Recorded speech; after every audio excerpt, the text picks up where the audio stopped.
امیر کے اس فیصلے پر نہ تو کوئی تعین کیا کہ تم کون ہوتے ہو، ایک انعام کے طور پر ایک اونٹ دینے والے، اور نہ اس فیصلے کو تبدیل کیا۔ پہلے فیصلے کو باقی رکھنا یہ بھی گویا خود فیصلہ کرنے کے مانند ہے۔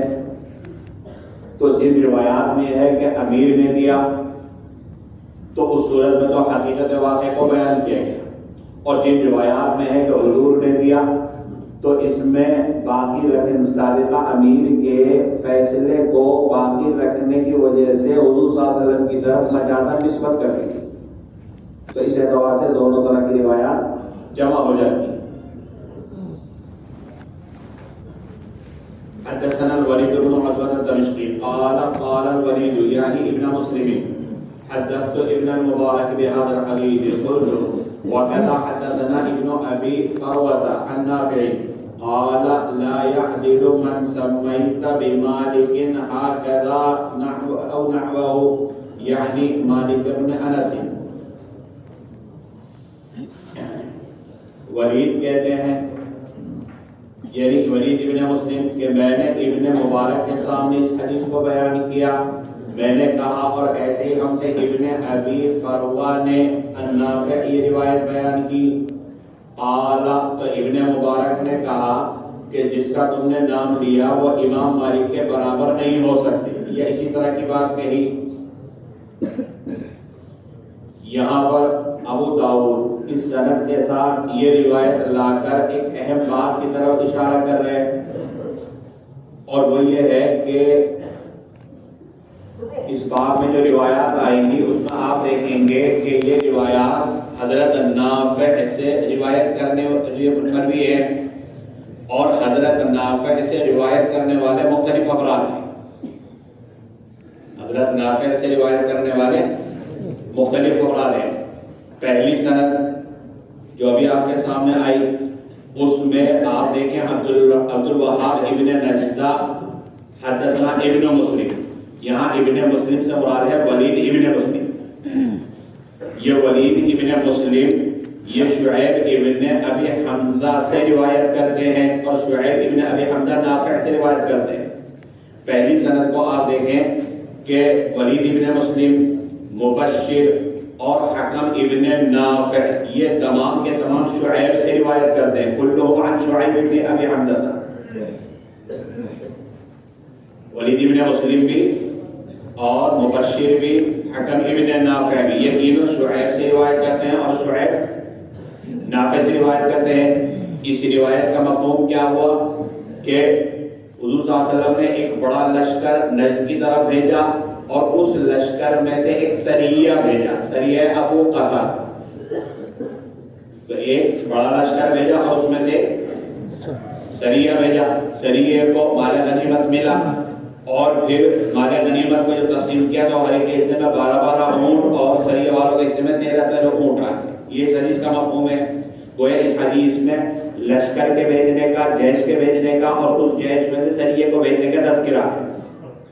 اسی طریقے سے نافع سے روایت کرنے والے ابن ابی فروہ بھی، ان کی سند کے ساتھ جو روایت ہے اس کا مفہوم بھی وہی ہے جو اوپر والے روایت کا ہے، کہ جس میں جیش کیا اور جیش میں سے سریہ کے بھیجنے کا تذکرہ ہے۔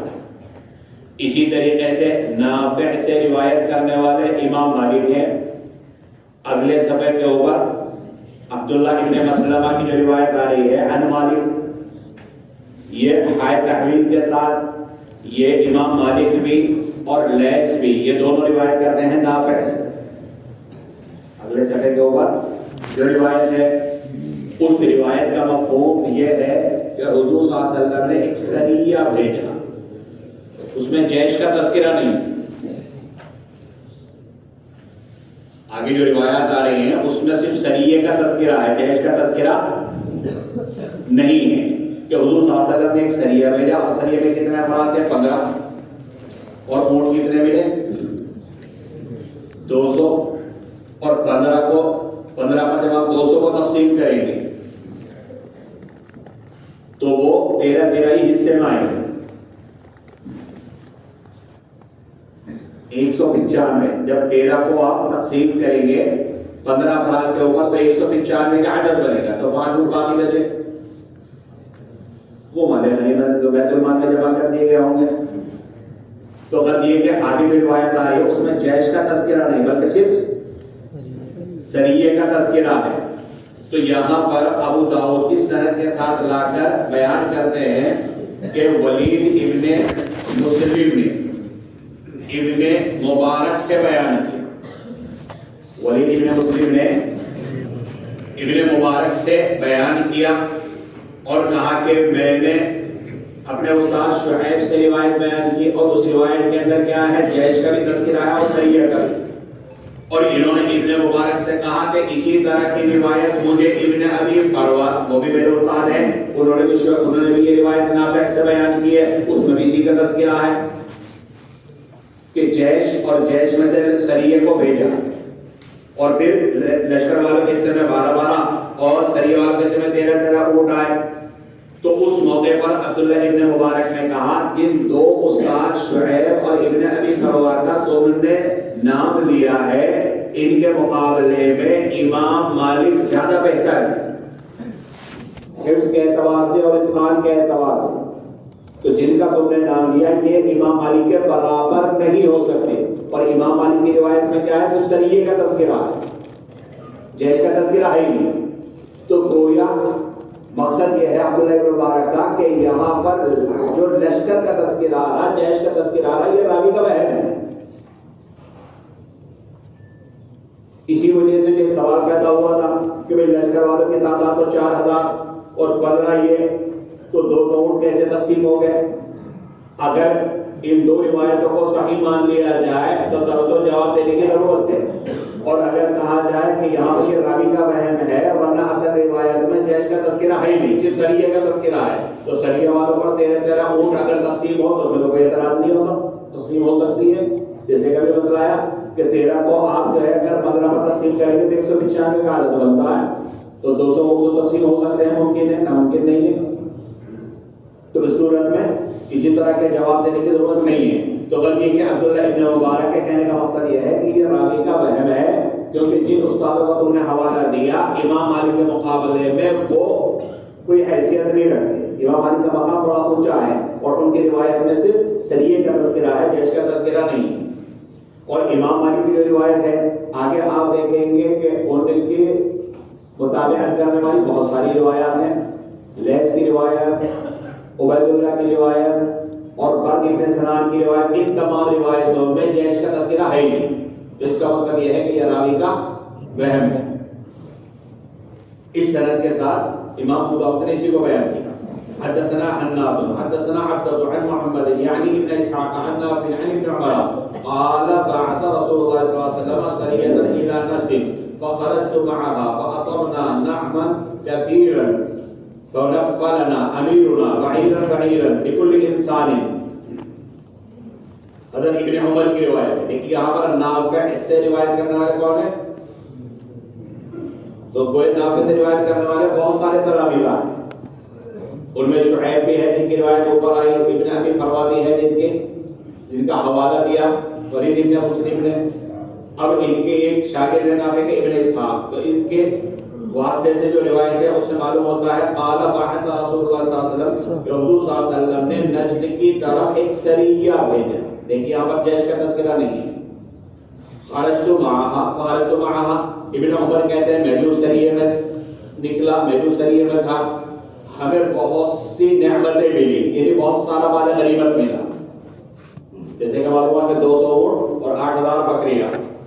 فنفلنا امیرنا، ہمارے امیر نے ہم میں سے ہر ایک انسان کو ایک ایک اونٹ دیا، لیکن یہاں پر دینے والا کون ہے؟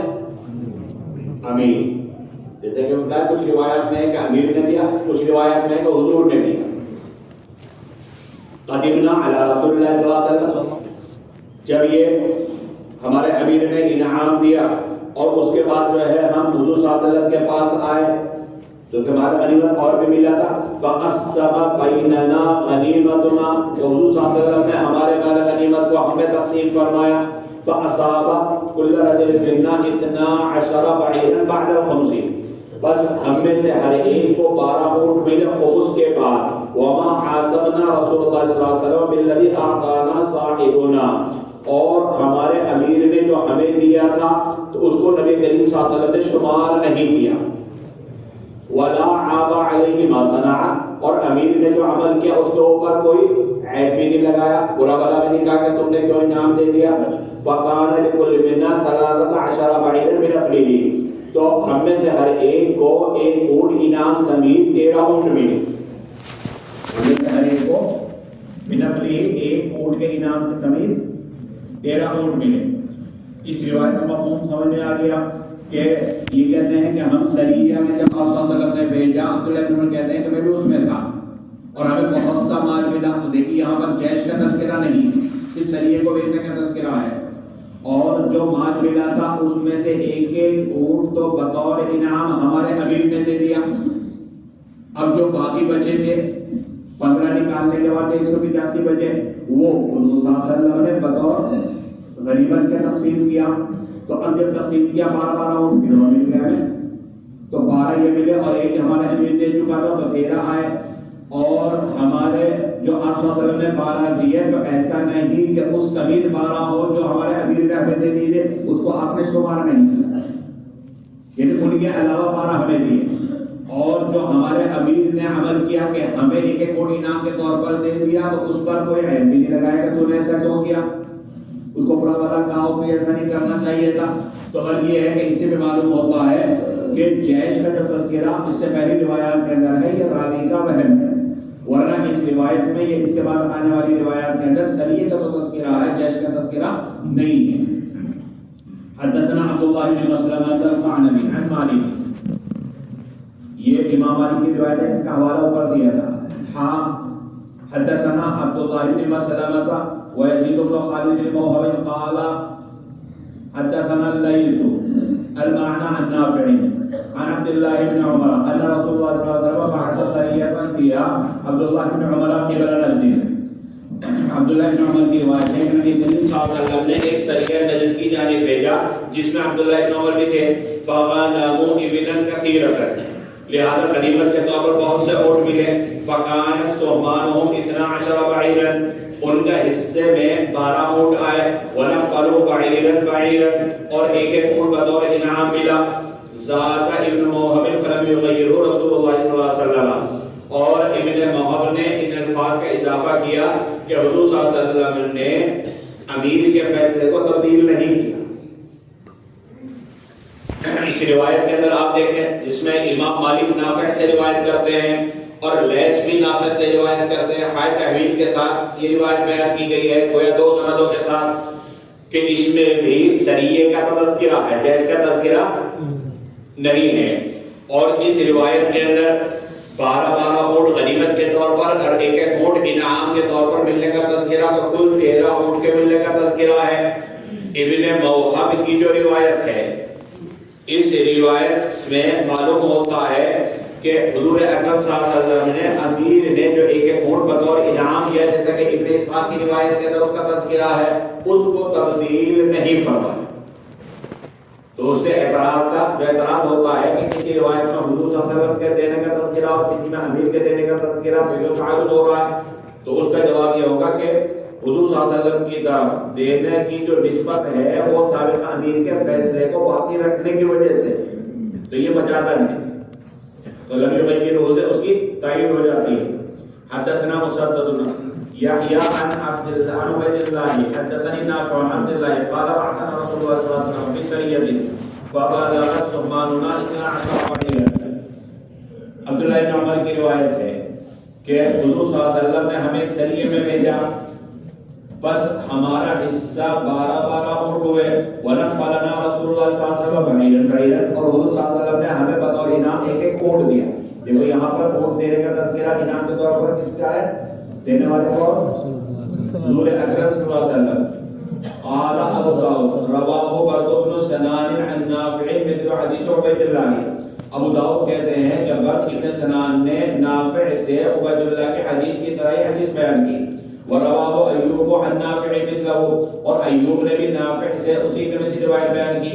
الا انه قال ونفرنا بعيرا بعيرا ولم يذكر النبي صلی اللہ علیہ وسلم، مگر اس میں یہ اضافہ کیا انہو قال انہوں نے فرمایا کہ ہمیں ایک ایک اونٹ بطور انعام ملا اور اس میں نبی کریم صلی اللہ علیہ وسلم کا تذکرہ نہیں کیا۔ امام مالک اور لیث کی جو روایت ہے یا اسی طریقے سے آگے عبید اللہ کی اپنی روایت ہے جس کا ترجمہ ہوا، ان تمام روایات میں آپ دیکھیں جیش کا تذکرہ ہے ہی نہیں، سریے کا صرف تذکرہ ہے۔ اس روایت کو عبید اللہ نے بھی نافع سے بیان کیا، اسی طرح آگے بیان کیا ابو داؤد نے، برق ابن سنان نے بھی نافع سے بیان کیا۔ ان دونوں کی روایتوں میں یہ ہے جس میں نفل دینے کا تذکرہ ہے، نفلنا رسول اللہ صلی اللہ علیہ وسلم، یہ انعام جو دیا وہ حضور صلی اللہ علیہ وسلم نے دیا۔ اور اسی روایت کو ایوب نے بھی نافع سے بیان کیا، تو اس میں بھی یہ ہے کہ 12 اونٹ ملے اور ایک اونٹ بطور انعام ملا، لیکن دینے والے کون ہیں اس کا تذکرہ نہیں۔ ایوب نے جو روایت کی اس میں دینے والے نبی کریم صلی اللہ علیہ وسلم نے اس کو بیان نہیں کیا، تو گویا عبید اللہ کی روایت میں نفلنا رسول اللہ، دینے والے رسول اللہ صلی اللہ علیہ وسلم ہیں۔ اسی طریقے سے برق ابن سنان کی روایت میں بھی یہی ہے، لیکن ایوب کی روایت میں یہ تو معلوم ہو رہا ہے کہ ایک ایک انعام کے طور پر اونٹ ملا، لیکن دینے والا کون ہے اس میں نبی کریم صلی اللہ علیہ وسلم کا تذکرہ نہیں ہے۔ اب جو مالک بن شعیب بن لیث قال حدثني ابي عن جدي وحدثنا حجاج بن ابي يعقوب قال حدثني حجين الليث عن عقيل عن ابن شهاب عن سالم عن عبد الله بن عمر ان رسول الله صلى الله عليه وسلم قد كان ينفل بعض من يبعث من السرايا لانفسهم خاصه النفل سوى قسم عامه الجيش والخمس واجب في ذلك كله۔ حضرت عبداللہ بن عمر کی روایت ہے کہ نبی کریم صلی اللہ علیہ وسلم جن سرایا کو بھیجتے تھے ان کو کچھ بطور انعام دیتے تھے، خاص طور پر عام لشکر کے حصے کے علاوہ، یعنی عام لشکر والوں کو جو ملتا تھا اس کے علاوہ سریہ والوں کو الگ سے کچھ دیا کرتے تھے۔ اور خمس ان تمام کے اندر واجب تھا، خمس ان تمام کے اندر ضروری تھا۔ اس روایت سے معلوم ہوتا ہے کہ سریہ والوں کو بطور انعام دینا یہ نبی کریم صلی اللہ علیہ وسلم سے ثابت ہے۔ یہ عام لشکر والوں کو جو غنیمت کے طور پر حصہ ملتا تھا، سریہ والوں کو اس کے علاوہ مزید انعام کے طور پر آپ صلی اللہ علیہ وسلم دیتے تھے۔ لیکن اس روایت سے معلوم ہوتا ہے کہ یہ دینا خمس کے بعد ہوتا تھا، یعنی مال غنیمت میں سے پہلے 5واں حصہ نکالا جاتا تھا اور پھر جو بقیہ 4 حصے بچتے تھے اس میں سے بطور نفل دیا جاتا تھا۔ امام ابو حنیفہ فرماتے ہیں کہ اگر امیر نے اعلان کر دیا کہ بطور نفل یہ خمس نکالنے کے بعد دیا جائے گا تو خمس نکالنے کے بعد بقیہ مال غنیمت میں سے دیا جائے گا، اور اگر امیر نے اعلان نہیں کیا تو پھر خمس نکالنے سے پہلے ہی مال غنیمت میں سے دیا جائے گا، اور بقیہ ائمہ کے یہاں اس میں سے پہلے خمس نکالا جائے گا اور خمس نکالنے کے بعد جو 4 حصے بچیں گے اس میں سے بطور نفل دیا جائے گا۔ حدثنا احمد بن صالح قال حدثنا عبد الله بن وهب حدثنا قيم عن ابي عبد الرحمن الحبلي عن عبد الله بن عمرو ان رسول الله صلى الله عليه وسلم خرج يوم بدر في 315۔ حضرت عبداللہ بن عمر کی روایت ہے کہ نبی کریم صلی اللہ علیہ وسلم بدر کے دن 315 صحابہ کے ساتھ نکلے۔ فقال رسول اللہ صلی اللہ علیہ وسلم اللهم انهم حفاة فاحملهم۔ حضور صلی اللہ علیہ وسلم نے دعا فرمائی کہ اے اللہ یہ لوگ برہنہ ہیں، یعنی ان کے پاس اتنا کپڑا نہیں کہ اپنے بدن کو چھپا سکیں، تو اے اللہ ان کو فاحملهم کپڑے عطا فرما، یعنی ان کے برہنے پن کو ختم فرما۔ اللهم انهم عراة فاقسهم، اے اللہ یہ لوگ پیدل ہیں، اللہم انہم حفاة، اے اللہ یہ لوگ پیدل ہیں ان کو سواری عطا فرما، یہ لوگ برہنہ ہیں تو ان کو کپڑے عطا فرما۔ اللہم انہم جیاع، اے اللہ یہ لوگ بھوکے ہیں، فاشبعہم، تو اے اللہ ان کو سیرابی عطا فرما۔ ففتح اللہ لہ یوم بدر، اللہ نے بدر کے دن ایمان والوں کو فتح عطا فرمائی۔ فانقلبوا حین انقلبوا، لہذا وہ واپس لوٹے اس حال میں کہ ان میں سے ہر ایک کے پاس وما منهم رجل الا وقد رجع بحمل بجبل او بجبلين، کہ اس کے پاس یا تو ایک اونٹ تھا یا 2 اونٹ۔ اسی طریقے سے وقت سو، اور وہ سب کپڑے پہنے ہوئے تھے، وشبعوا، اور سیراب تھے، یعنی کھانے کے اسباب تھے اور کپڑے وغیرہ ان کے پاس موجود تھے۔ یہاں پر غزوہ بدر کا واقعہ بیان کیا اور اس میں مسلمانوں کی جو تنگی تھی اس کو بیان کیا. اسی وجہ سے حضور صلی اللہ علیہ وسلم نے دعا فرمائی تھی کہ اے اللہ ان کے پاس سواری کا انتظام نہیں تو سواری کا انتظام فرما دیجئے. اے اللہ ان کے پاس پہننے کو وافر مقدار میں کپڑے نہیں تو پہننے کے لیے کپڑے عطا فرما دیجئے. کھانے پینے کا وافر مقدار میں سامان نہیں تو اللہ اس کے لیے عطا فرما دیجئے. چنانچہ جب یہ کامیابی اللہ نے عطا فرمائی تو کفار کا اتنا مال ملا کہ کوئی بھی مجاہد ایسا نہیں تھا کہ جس کے پاس 1 یا 2 اونٹ نہ ہو. کیوں؟ اس لیے کہ جب یہ گئے تھے تو ان کے پاس صرف 2 گھوڑے اور 70 اونٹ تھے. اور کفار جو 1000 کی تعداد میں تھے اور بھی مختلف تعداد کے اعتبار سے روایات ہیں ان کے پاس 100 تو گھوڑے ہی تھے اور 700 اونٹ تھے. تو جب یہ واپس آئے تو ان 313 کے پاس اب ظاہر بات ہے 700 اونٹ کو آپ تقسیم کر لیں. کسی کے پاس 1 اونٹ, کسی کے پاس 2 اونٹ اور کسی کے پاس 3 اونٹ. اسی طریقے سے کپڑے بھی وافر مقدار میں ملے اور کھانے پینے کا سامان بھی وافر مقدار میں ملا. تو نبی کریم صلی اللہ علیہ وسلم کی دعا کو قبول فرماتے ہوئے اللہ تبارک و تعالیٰ نے ساری چیزیں عطا فرمائیں. یہاں پر اس روایت کے اندر بدرین کی تعداد کے بارے میں بیان کیا کہ وہ 315 مختلف روایات ہیں. 313 کی بھی ہیں, 314 کی بھی ہیں, 315 کی بھی ہیں, 317 کی بھی ہیں اور 319 کی بھی ہیں. حافظ ابن حجر نے بیان کیا کہ تعداد تو 305 یا 306 تھی اور 8 وہ تھے کہ جن کو حضور صلی اللہ علیہ وسلم نے مال غنیمت میں حصہ دیا. جیسے حضرت عثمان رضی اللہ عنہ بھی انہی میں سے ایک تھے. تو غزوے کے 8 وہ جن کو مال غنیمت میں حصہ دیا. تو 305 اور 8 313 یا اگر 306 تھے تو 306 اور 8 314 تعداد ہوتی ہے. جو اور تعداد ہے اس کے بارے میں بھی تعویل کی گئی اور وہ یہ تعویل کی گئی کہ اس میں کچھ وہ بھی تھے جو بچے تھے جیسے حضرت انس رضی اللہ تعالیٰ عنہ. تو جن لوگوں نے ان بچوں کو شمار کیا تو انہوں نے تعداد زیادہ بیان کر دی اور جنہوں نے ان کو شمار نہیں کیا تو انہوں نے کم والی تعداد بیان کی. کسی نے 313 اور کسی نے 314.